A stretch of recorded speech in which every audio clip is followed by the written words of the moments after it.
Chapitre 48. Mardi 17 avril 1997. Hôpital psychiatrique, Armentières. Comme tous les mardis et jeudis, Alicia sort de sa chambre peu avant 15 h pour participer à un atelier puzzle organisé pour les patients valides. Même si l'ambiance est molle comme dans une maison de retraite, c'est toujours mieux que de rester seule dans sa chambre à ne rien faire. Cela fait bientôt 1 an qu'elle a obtenu une permission de participer à des activités en salle commune surveillée. Après la traversée d'un long couloir, elle passe une porte donnant sur un hall, débouchant sur une petite salle où se trouvent 5 chaises et un homme assis dans un fauteuil roulant. Elle croise le regard d'un vieil homme barbu. Ses yeux se fixent sur les siens sans rien dire. Alicia reconnaît cette expression, même si le temps a quelque peu déformé son apparence extérieure. L'homme la regarde sans la voir. Il semble assommé par les médicaments. Le docteur Van Meulen traverse le hall à grands pas et passe furtivement devant Alicia sans prêter attention à elle. Il entre dans la salle et va parler à l'infirmière qui se prépare à débloquer la roue du fauteuil roulant afin d'emmener le vieil homme ailleurs. Alicia tend l'oreille. « Catherine, laissez pas Alicia distraire. Contact avec lui. Très important. Pas se parler, sous aucun prétexte. » L'infirmière fait oui de la tête et répond au médecin. « Entendu, docteur. Complètement gâteux. On ne sait jamais, Catherine, on ne sait jamais. » Il s'éloigne. Le fauteuil poussé par l'infirmière disparaît au bout du couloir, laissant Alicia à quelques rêveries avant de rejoindre l'atelier puzzle. Le mercredi suivant, Alicia est assise dans un fauteuil de la salle commune, en compagnie d'autres femmes. La télévision est allumée, mais personne ne la regarde. La moitié des personnes présentes planent sur leurs petits nuages ou sont carrément emportées vers d'autres mondes sous l'effet des médicaments. Une jeune infirmière amène un fauteuil roulant et le place devant la télévision, juste à côté du fauteuil d'Alicia. Elle voit tout de suite qu'il s'agit du vieil homme de la semaine précédente. « Matt, c'est bien toi ?» Elle pose la main sur l'avant-bras du vieil homme. Il réagit en lui montrant un large sourire garni de 3 dents jaunies en très mauvais état. Alicia est nerveuse. Ses mains sont moites. Elle ressent la tension paralyser ses muscles et figer ses os. « Alicia, je savais que tu serais là !» Sa voix est faible, comme l'est celle d'un vieillard usé par le temps et fatigué par le poids de la vie. Matt, son frère, est là avec elle. « Matt, comment es-tu arrivé ici ?»« C'est une longue histoire. » Il ferme les yeux. « Matt, dis-moi, Merlin, c'était bien toi, Matt ?» Elle le presse. « Oui, Alicia, oui, j'étais Merlin à une autre époque. As-tu reçu mon message ? J'ai compris quand j'ai lu l'histoire des chevaliers de la table ronde. Bien joué, Matt. Je me souviens quand on jouait autour de la grande table ronde de la tante Mathilde, quand on était enfant. Je savais que tu t'en souviendrais.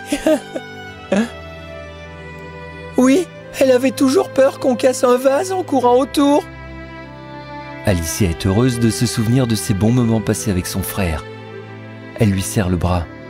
« Mais qu'est-ce qui s'est passé ? Raconte-moi !»« J'ai traversé la porte temporelle après toi, mais trop tard. Je suis arrivé en pleine époque romaine. »« Ah, tu es arrivé où ? » ?»« Au même endroit que toi, mais 1600 ans plus tôt. Il y avait des Romains partout en France et en Europe. Tu as vraiment été Merlin l'Enchanteur ? Oui. Ce n'était pas facile, tu sais. J'ai fait ce que j'ai pu pour m'en sortir. Mais alors, l'histoire du roi Arthur, c'était vrai ? Alicia était pressée d'en savoir plus. Elle jette un regard à son pouce droit. Elle venait d'arracher un morceau de peau avec son index en y enfonçant son ongle nerveusement. Elle fit une grimace que Matt interpréta comme une réaction à ce qu'il venait de dire. « Pas si simple que ça. Quand je suis arrivé, j'ai d'abord essayé de survivre parce que c'était très dangereux. J'ai quitté la région et je suis allé en Bretagne.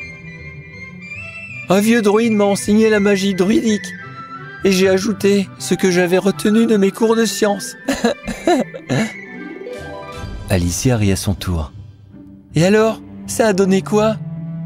Plutôt pas mal. En combinant les cocktails à base de plantes avec ce que je savais, j'ai fait des choses étonnantes. Enfin, pas tant que ça, mais très surprenantes pour les gens de l'époque. Et absolument ridicules pour nous. Et pour l'épée dans le rocher? C'était tout simple. J'ai fait un trou dans une grosse pierre pendant la nuit et j'ai coulé de la colle ultra forte à prise rapide, du genre super glue. Et une fois le glaive enfoncé dans la roche, c'était impossible à retirer. Excalibur? Alicia, surprise, ouvre les yeux tout grands. Ouais, bon, ça c'est juste pour le show. C'était un gros glaive comme les autres. D'ailleurs, après que la moitié des hommes de Bretagne aient essayé de le retirer du rocher, il était presque cassé. J'ai dû forcer un peu la chance pour qu'Arthur le retire avant qu'il casse. Il fait un clin d'œil. Elle lui montre sa curiosité en fronçant les sourcils. Très simple. Un peu de solvant pour dissoudre la colle et le tour était joué. Par contre, j'ai dû faire redresser le glaive et le ressouder après. Ces grosses brutes l'avaient bien plié. J'imagine mal le roi Arthur se retrouver avec la poignée dans la main et la dame plantée dans la pierre. Oh oui, carrément. Et toi, comment es-tu revenu? Un druide m'a dit qu'il avait vu des choses bizarres sur la route du port. J'ai pensé tout de suite au passage, la porte temporelle.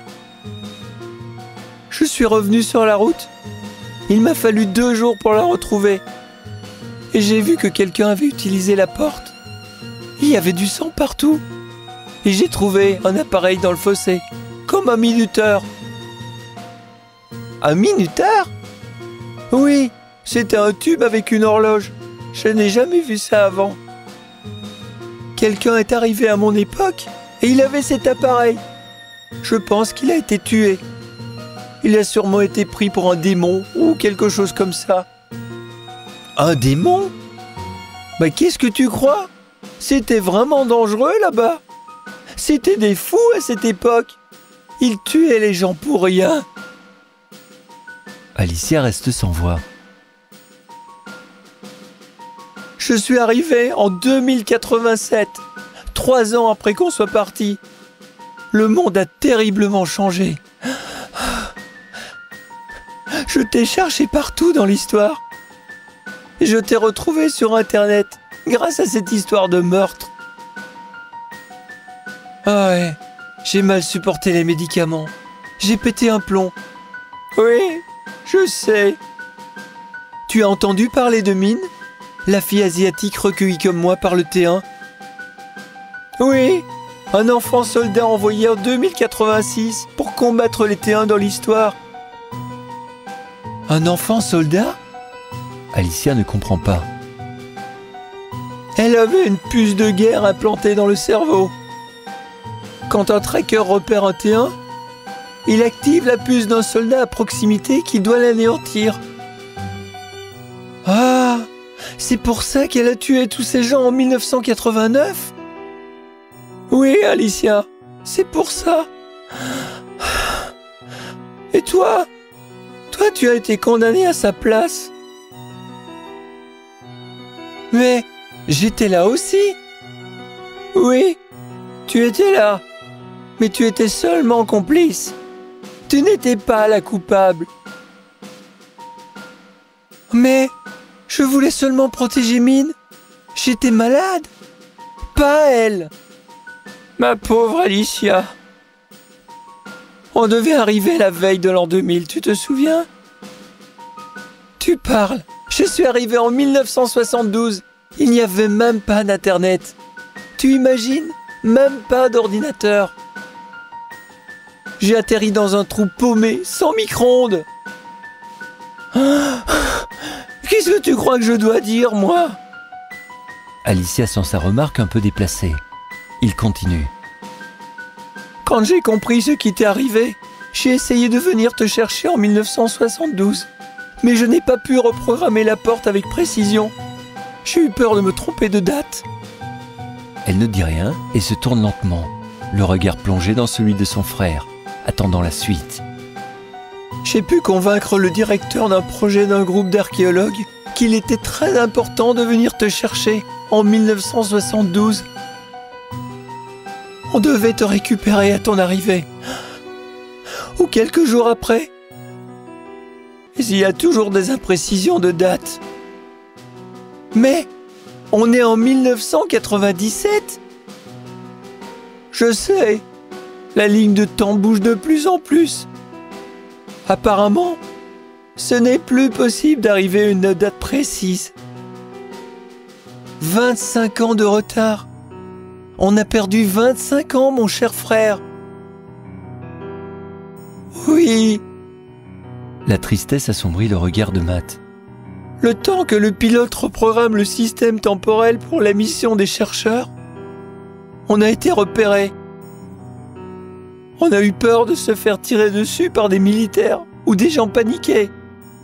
Ah bon? Un gros aérospace cargo avec plein de matériel dedans. Ça prend de la place dans le ciel.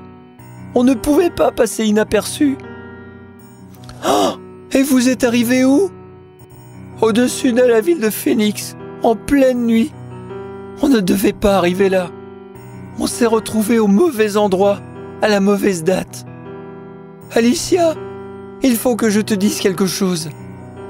À ce moment-là, une infirmière s'approche de Matt et le regarde avec un sourire agréable et frais. « Bonjour Alicia. Matt, nous allons nous promener dans l'autre aile du bâtiment. » Elle débloque une roue du fauteuil roulant. Alicia voit dans le regard de Matt un mélange d'effroi et de colère. « Alicia !»« Bonne journée, Alicia !» dit l'infirmière en poussant le fauteuil vers l'avant. « Non, attendez !» Alicia se lève. Une main se pose sur son épaule. Une autre infirmière se tient près d'elle. « Non !» Elle secoue la tête et pousse de nouveau sur l'épaule d'Alicia pour lui demander de s'asseoir.